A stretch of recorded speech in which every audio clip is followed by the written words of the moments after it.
शादीशुदा लोगों को यह कहानी ज़रूर पढ़नी चाहिए। पति पत्नी में झगड़ा हो गया। झगड़ा इतना बढ़ गया कि पत्नी नाराज़ होकर मायके चली गई। पत्नी का मायका दूसरे शहर में था, जहां पहुंचने में 4 से 5 घंटे लगे। उसको अचानक से यूँ देख मायके में सब अचंभित हो गए थे। माँ ने पूछा कि बेटे, यूँ अचानक तो पत्नी ने कहा कि ऐसे ही 4-5 दिन के लिए रेस्ट करने आई हूँ। पत्नी अपने मायके में आराम से रह रही थी। माँ के हाथ के गरम गरम व्यंजन और जलेबी खा रही थी। उसके वहाँ पहुँचने के बाद लॉकडाउन लग गया था। शायद लॉकडाउन भी उसके मायके आने का इंतज़ार कर रहा था।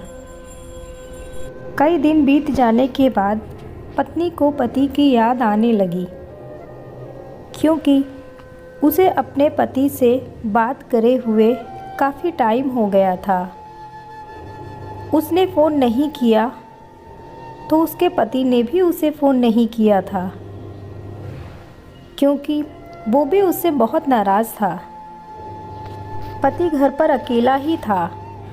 जो कुछ उसे बनाना आता उसे ही बनाकर किसी तरह अपना गुजारा कर रहा था। पत्नी को अपने पति की याद सताने लगी। अपना ही मायका अब उसे काट रहा था। उसने अपने पति को फ़ोन किया। जब पति ने फ़ोन नहीं उठाया तो अब उसको पति की चिंता सताने लगी।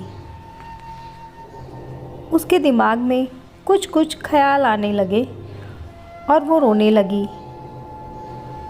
उसकी माँ ने देखा तो माँ उसे देखकर समझ गई और अपनी बेटी को समझाने लगी कि देख बेटी, बेटी का असली घर तो उसका ससुराल ही होता है। उसे आज खुद पे बहुत गुस्सा आ रहा था, क्योंकि उसने उस दिन बहुत बड़ा कदम उठाया था। कुछ देर बाद उसके पति का फ़ोन आया और पत्नी ज़ोर ज़ोर से रोने लगी। पति ने कहा, अरे पगली, क्यों रो रही है?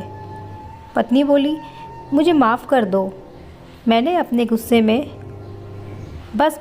पति ने कहा कि अब परेशान होने की ज़रूरत नहीं है, तुम मायके में आराम से रहो और मेरी चिंता मत करना, मैं ठीक हूँ। पत्नी बोली, मुझे आपके पास आना है। इसी वक्त मुझे आपसे माफ़ी मांगनी है। मुझे एहसास हो गया कि मैं गलत थी। अब कभी भी ऐसी गलती नहीं करूँगी। पति ने कहा, पर अब कुछ दिन वही रहो, क्योंकि अभी फ्लू है।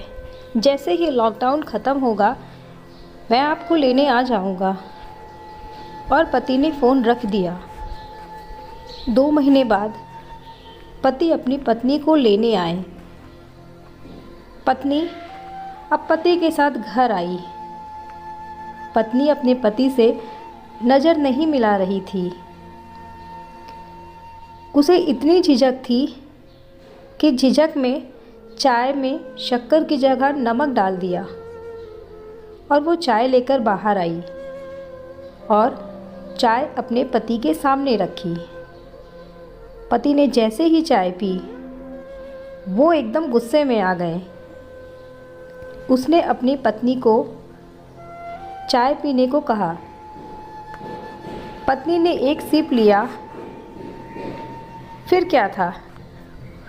उसने कहा, मैं दूसरी चाय बना कर लाती हूँ। पति ने अपनी पत्नी का हाथ पकड़ा और कहा, तुम ऐसे ही गंवार बनकर रहो, पर हाँ, आज की चाय भले ही बढ़िया नहीं है, पर है बिल्कुल आपकी तरह, जो हर रोज़ कुछ ना कुछ करती रहती हो और फिर लास्ट में सॉरी बोलकर मुझे मना लेती हो। और हाँ, एक बात तो निश्चित रूप से कहता हूँ, मेरी अर्धांगिनी हो तुम। यह हंसता हुआ जीव भी तुम्ही से है। मेरी खुशियों की गुलजार, मेरी मुस्कुराहट भी तुम्ही से है। अब कभी ना जाना मुझे तुम क्रोध में छोड़ के, जो तुमसे करूँ मैं प्यार भी तुम्ही से है। आशा करती हूँ आपको मेरी आज की छोटी सी कहानी पसंद आई हो। कहानी पसंद आई हो तो चैनल को सब्सक्राइब करें, कहानी को लाइक शेयर करें। धन्यवाद।